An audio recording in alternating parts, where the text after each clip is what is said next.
사무엘 상하서 말씀으로 나누는 새날을 여는 새벽 말씀 나눔입니다. 말씀을 전하는 저는 대전평화교회 강민 목사입니다. 오늘 우리 함께 살펴볼 말씀은 사무엘상 2장 12절로부터 36절까지 말씀입니다. 엘리의 아들들은 행실이 나빠 여호와를 알지 못하더라.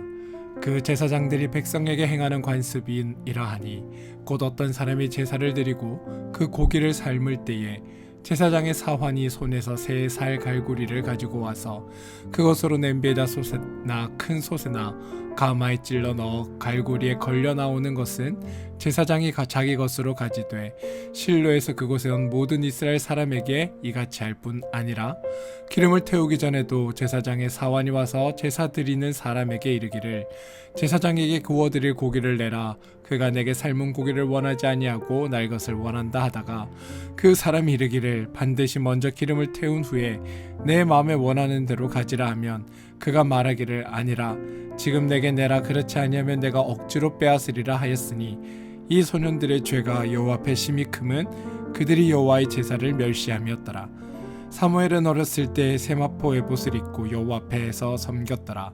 그의 어머니가 매년 드리는 제사를 드리러 그의 남편과 함께 올라갈 때마다 작은 겉옷을 치어다가 그에게 주었더니 엘리가 엘가나와 그의 아내에게 축복하여 이르되 여호와께서 이 여인으로 말미암아 내게 다른 후사를 주사 이가 여호와께 간구하여 얻어 바친 아들을 대신하게 하시기를 원하노라 하였더니 그들이 자기 집으로 돌아가매 여호와께서 한나를 돌보시사 그로 하여금 임신하게 하여 세 아들과 2딸을 낳게 하셨고 아이 사무엘은 여호와 앞에서 자라니라. 엘리가 매우 늙었더니 그의 아들들이 온 이스라엘에게 행한 모든 일과 회막문에서 수종드는 여인들과 동침하였음을 듣고 그들에게 이르되 너희가 어찌하여 이런 일을 하느냐. 내가 너희 악행을 모든 백성에게 듣노라. 내 아들들아 그리하지 말라. 내게 들리는 소문이 좋지 아니하리라. 너희가 여호와의 백성으로 범죄하게 하는도다. 사람이 사람에게 범죄하면 하나님이 심판하시려니와 만일 사람이 여호와께 범죄하면 누가 그를 위하여 간구하겠느냐 하되 그들이 자기 아버지의 말을 듣지 아니하였으니 이는 여호와께서 그들을 죽이기로 뜻하셨음이더라. 아이 사무엘이 점점 자라매 여호와와 사람들에게 은총을 더욱 받더라. 하나님의 사람이 엘리에게 와서 그에게 이르되 여호와의 말씀에 너희 조상의 집이 애굽에서 바로의 집에 속하였을 때에 내가 그들에게 나타나지 아니하였느냐. 이스라엘 모든 지파 중에서 내가 그를 택하여 내 제사장으로 삼아 그가 내 제단에 올라 분향하며 내 앞에서 에봇을 입게 하지 아니하였느냐. 이스라엘 자손이 드리는 모든 화제를 내가 내 조상의 집에 주지 아니하였느냐.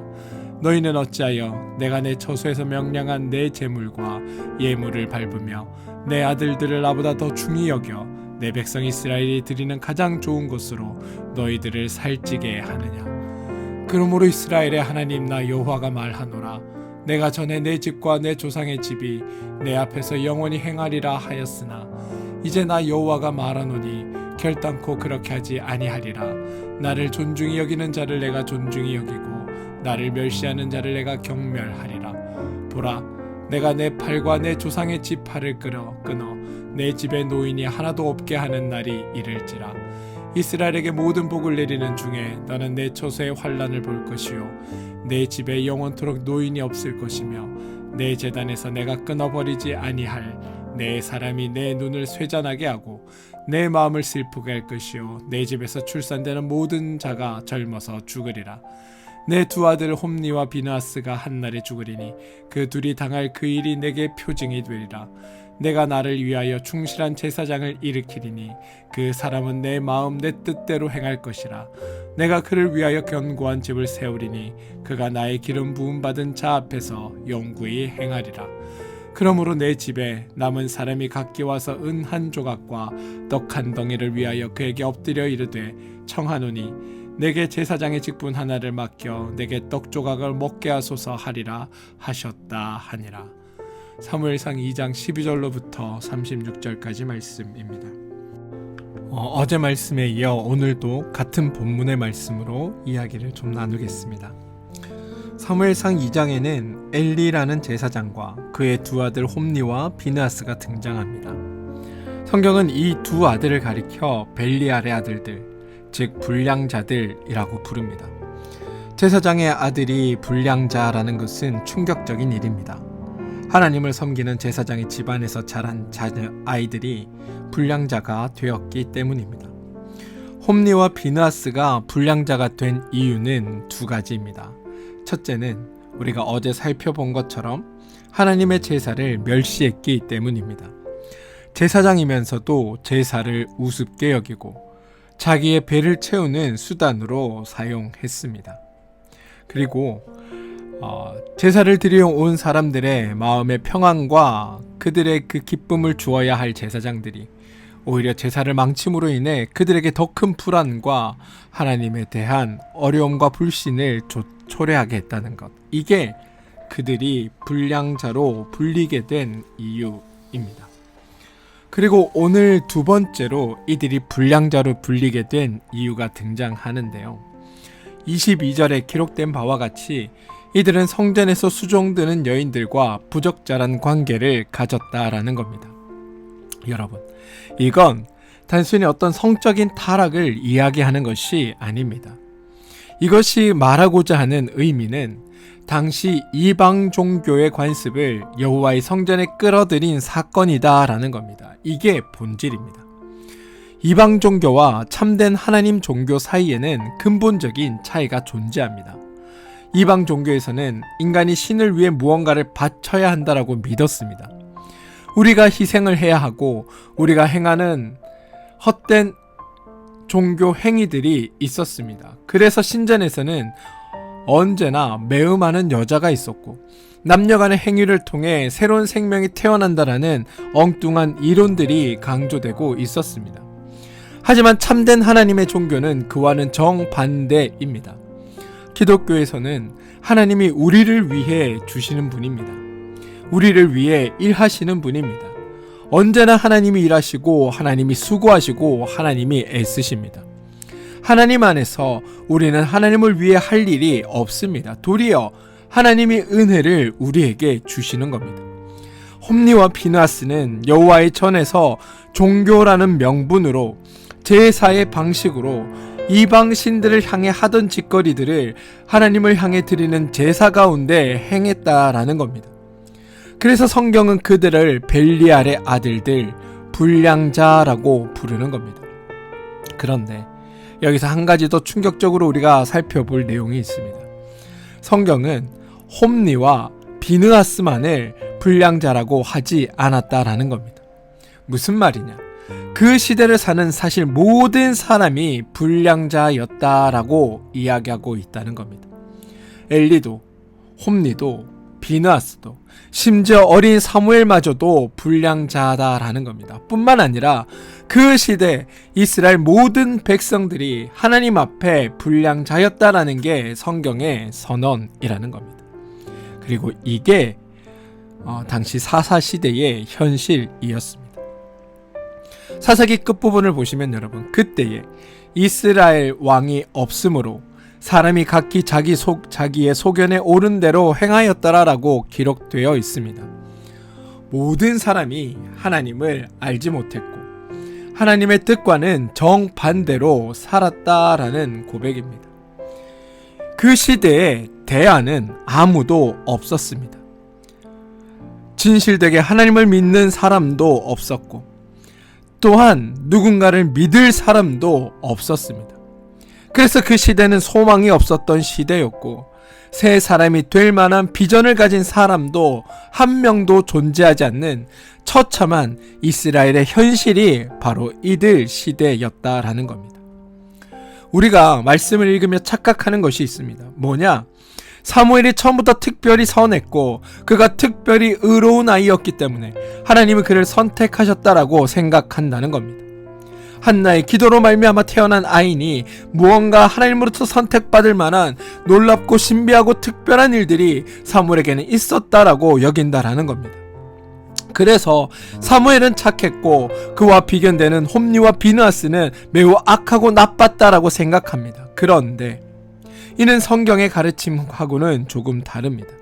성경은 정반대의 이야기를 말합니다. 당시 제사장이었던 엘리도 불량자였다. 제사장 엘리도 불량자였을 뿐만 아니라 그의 아들들도 불량자였다.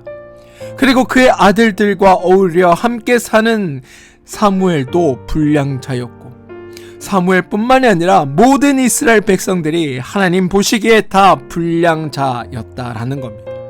다시 말해 하나님으로부터 자기가 갖고 있는 무언가로 말미암아 쓰임받을 사람이 아무도 없었다. 이게 당시 시대에 대한 고백이었습니다. 사무엘이 살던 사사 시대가 바로 그러한 시대였다라는 겁니다. 그럼 사무엘은 어떻게 하나님께 선택받아 쓰임받을 수 있었을까? 사무엘상 2장 21절 보면 이렇게 기록되어 있습니다. 여호와께서 한나를 돌보시사 그로 하여금 임신하여 세 아들과 두 딸을 낳게 하셨고 아이 사무엘은 여호와 앞에서 자라니라. 그리고 26절에서는 아이 사무엘이 점점 자라매 여호와와 사람들에게 은총을 더욱 받더라 라고 되어 있습니다. 여러분, 여기에서 핵심을 놓치면 안 됩니다. 사무엘이 하나님과 함께한 것이 아닙니다. 하나님이 사무엘과 함께 하셨습니다. 인간적인 관점에서 생각해보면 사무엘은 자신을 돌봐주고 책임져 줘야 할 부모와 떨어져 살고 있었습니다. 사무엘 주변에 함께 어울리는 사람들은 다 불량자들이었습니다. 그러한 주변 환경에서 사무엘이 무슨 재주로 바르게 성장할 수 있었겠습니까?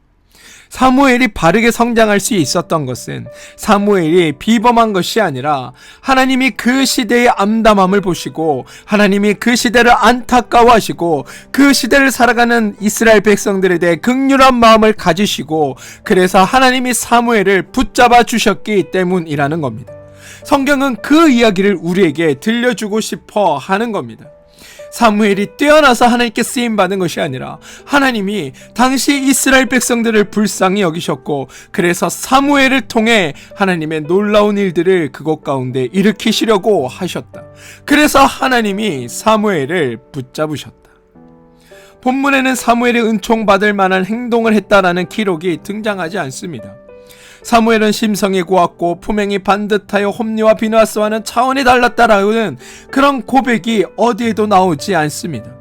만약 사무엘이 선행으로 은혜를 받았다고 말한다면 사무엘은 은혜를 받은 것이 아니라 단지 자신이 행동한 것에 대해 합당한 어떤 상을 받은 것에 불과합니다. 이건 은혜라고 말하는 것이 아니라 보상이라고 말해야 합니다. 네가 착하고 선한 일을 했으니 거기에 대해 하나님께서 보상을 주시는 것, 이건 은혜가 아닙니다. 사무엘은 주변의 다른 사람들과 비교하여 특별히 선하고 의로운 것이 아니었습니다. 사무엘이 다를 수 있었던 것은 하나님의 은총이 사무엘에게 임했기 때문입니다. 그럼 왜 하나님은 사무엘을 잘 대해주시고 사무엘과 함께 하시며 사무엘에게 은혜를 주셨을까? 답은 간단합니다. 하나님이 은혜를 주신 이유는 그 시대에 다른 대안이 없기 때문입니다. 하나님의 은혜 말고는 그 시대를 구원할 다른 대안이 없었기 때문이다라는 겁니다. 하나님의 은혜 이외에 이스라엘 백성들이 그 시대를 살아갈 아무런 돌파구가 없기 때문에 하나님이 일방적으로 은혜를 베푸셔서 이스라엘 백성들을 돕고 죄인들을 돕고 하나님의 사람들을 도와주시는 것, 이게 하나님의 사랑이며 그 사랑이 바로 사무엘을 통해 사사시대에 이스라엘에게도 베풀어졌다. 이게 성경이 우리에게 말하고자 하는 바라는 겁니다. 사무엘상 2장 27절부터 36절에는 어떤 하나님의 사람이 나와 그 시대 가운데 일하실 하나님의 일하심을 예언하는 장면이 등장합니다.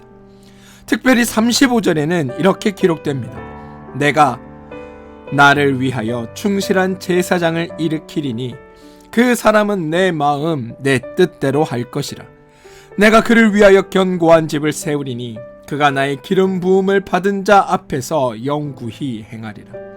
여러분, 이 말씀이 우리에게 무엇을 보여준다고 생각하십니까?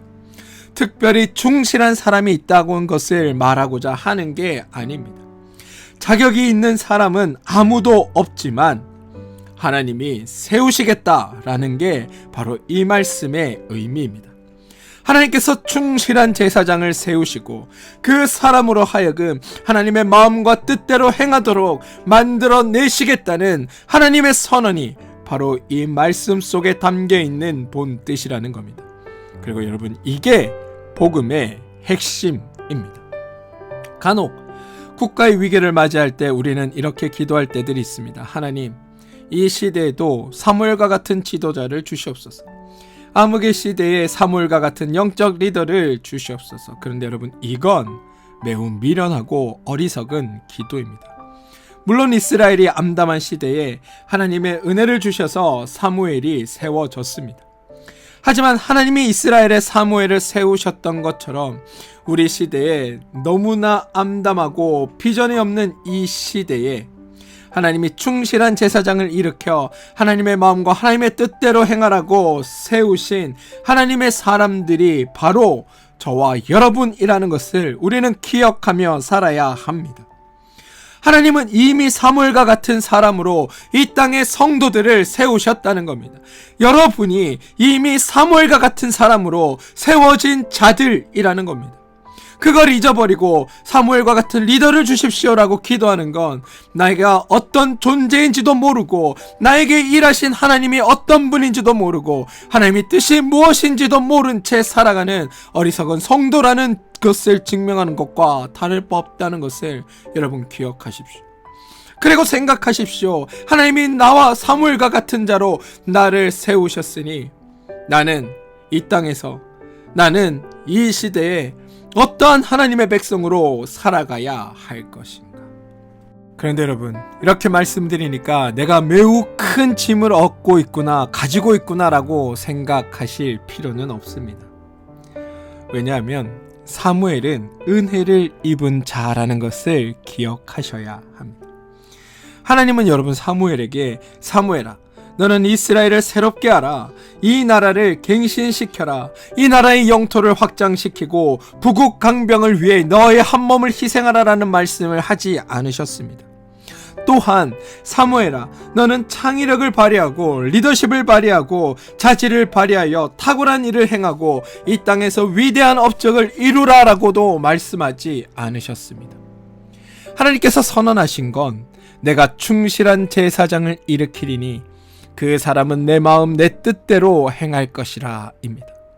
하나님은 여러분 우리에게 하나님을 위하여 큰 일을 행하라라고 명령하지 않으십니다. 아이든 어른이든 남자든 여자든 우리가 행복한 것, 그게 하나님을 아는 것입니다. 따라서 우리가 우리의 삶을 살면서 하나님 안에서 성도로 우리의 삶을 어떻게 복되게 살아낼 것인가를 고민하고 살아가는 것, 그게 우리에게 주어진 하나님의 요구라는 것을 저는 여러분들이 좀 기억하며 사셨으면 좋겠습니다. 사무엘 시대에 이스라엘은 정치, 경제, 문화 등 여러 부분에서 문제가 많았습니다. 그런데 하나님은 이스라엘이 직면한 문제들에 대해서는 말씀하지 않으십니다. 왜냐하면 이스라엘이 무엇을 행하든 그 본질적인 마음에 하나님의 원리, 하나님의 심장이 없다면 아무것도 달라지지 않는다는 것을 하나님은 아셨기 때문입니다. 하나님의 마음이 없는 채 정치를 하면 그 정치는 엉망이 될 것이고, 하나님의 마음을 모른 채 경제를 일으키려고 해도 그 모든 것들이 엉망이 될 것임을 아셨기 때문입니다. 따라서 무엇을 하든지 가장 중요한 것은 하나님의 마음과 하나님의 뜻으로 행하는 것이라는 것, 그 원리를 하나님은 이스라엘 백성들이 알기를 원하셨습니다. 그리고 그 원리는 이 시대뿐만이 아니라 지금 우리의 삶의 모든 영역에도 적용되는 사실임을 저는 여러분들이 기억해 주시길 소망합니다. 이 시대의 교회도 마찬가지입니다. 교회와 세상의 관계에서 교회 때문에 세상이 복잡하고 시끄러워지는 것이 아니라 교회와 성도 때문에 이 세상 사람들이 그나마 피할 곳이 있고 그나마 안식할 곳이 있으며 그나마 마음 놓을 곳이 교회와 성도가 되어야 한다는 겁니다. 성도는 세상을 향해 하나님이 세우시는 하나님의 제사장입니다. 여러분들이 바로 하나님의 제사장이라는 겁니다. 그리고 여러분들 각자는 하나님이 우리에게 하시듯 하나님이 우리를 대하시는 것처럼 행동함으로 하나님 앞에 부름받은 사명을 감당해야 합니다. 그리고 그 부름받은 사명이란 바로 하나님 때문에 나의 삶의 기쁨과 행복을 누리며 살아가고, 그것이 세상 사람들이 쉴 만한 물가로 자리 잡아가는 것, 그 삶을 통해 세상 사람들이 하나님을 알고 하나님 곁으로 나오게 하는 것, 그게 우리에게 부어주신 우리의 역할임을 여러분들이 기억해 주시길 소망합니다. 기독교 신앙의 본질은 여러분, 죄인인 인간 때문에 속 썩는 하나님이 아니라 하나님 때문에 우리가 행복한 것, 그게 우리 기독교의 본질입니다. 이것은 다른 종교와 우리 기독교의 근본적인 차이이기도 합니다. 다른 종교는 인간이 신을 위해 무언가를 해야 한다고 가르칩니다. 우리가 희생해야 하고 우리가 행하는 헛된 종교 행위들로 말미암아 그 신을 기쁘게 해야 한다라고 말합니다. 그런데 기독교는 하나님이 우리를 위해 모든 것을 해주신다고 선포하는 종교입니다. 하나님이 은혜를 주셨고 그 은혜 받은 우리가 이제 세상을 향하여 할 역할이 있다. 그게 바로 하나님의 성도로 하나님의 살아계심을 증명하며 이 땅 가운데 살아가는 일이다. 저는 이 사실을 여러분들이 기억하고 살아가 주시길 소망합니다. 사랑하는 성도 여러분, 사무엘상 1장과 2장에서 한나가 중요한 인물이 아닙니다. 그렇다고 사무엘이 중요한 인물인가? 그것도 아닙니다. 우리가 한나와 같은 어머니가 되는 것이 중요한 게 아니고 사무엘과 같은 지도자가 되는 게 중요한 게 아닙니다. 하나님이 세상을 돌보시고 사람을 세우시며 역사하신다는 그 사실을 알고 깨닫는 것, 그게 우리에게 중요한 일입니다. 우리가 기억해야 할 것은 한나나 사무엘이 아닙니다. 바로 하나님입니다. 악행하는 시대를 안타까워하시며 그 시대의 사람들을 구원하시기 위해 도우시는 하나님, 패역한 인간들을 불쌍히 여겨 은혜를 베푸시는 하나님, 대안이 없는 시대에 아이를 낳게 하시고 그 아이를 하나님 앞에 자라게 하여 민족을 구원케 하시는 하나님. 저는 하나님만이 우리의 소망임을 깨닫고 하나님이 나의 소망 되십니다, 하나님이 우리의 소망입니다라고 고백하는 여러분들 되시길 바랍니다.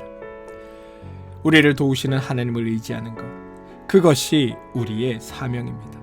지금 어떠한 상황에 있든지 어떤 문제를 안고 있든지 여러분 절망하지 마십시오.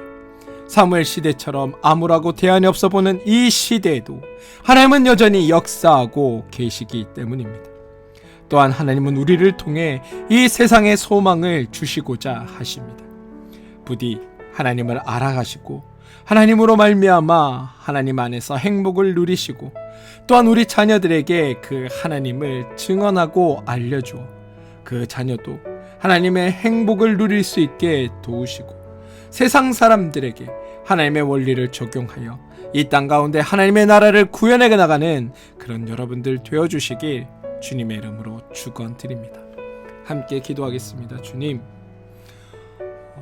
사무엘 시대처럼 모든 사람이 불량자였던 그 암울한 시대에도 하나님은 사무엘을 세우시고 함께 하셔서 그를 통해 역사하셨습니다. 마찬가지로 이 어둡고 소망 없어 보이는 시대에도 여전히 역사하시는 하나님을 의지합니다. 우리를 사무엘과 같은 하나님의 사람으로 세워주셨음을 믿습니다. 우리를 통해 가정에, 교회에, 세상에 하나님의 사랑과 은혜가 흘러가게 하여 주시고, 우리의 마음이 하나님의 마음이 되게 하시고 우리의 뜻이 하나님의 뜻과 하나 되게 하여 주시옵소서. 또한 우리 때문에 세상이 더 평안하고 행복해지는 하나님의 제사장들이 되게 하여 주시고, 특별히 오늘 이 말씀을 듣는 우리가 하나님의 사랑을 더욱 깊이 체험하게 하시고 그 복음이 우리의 참된 소망이 되어 오늘 하루를 살게 하여 주시옵소서. 예수님의 이름으로 기도합니다. 아멘.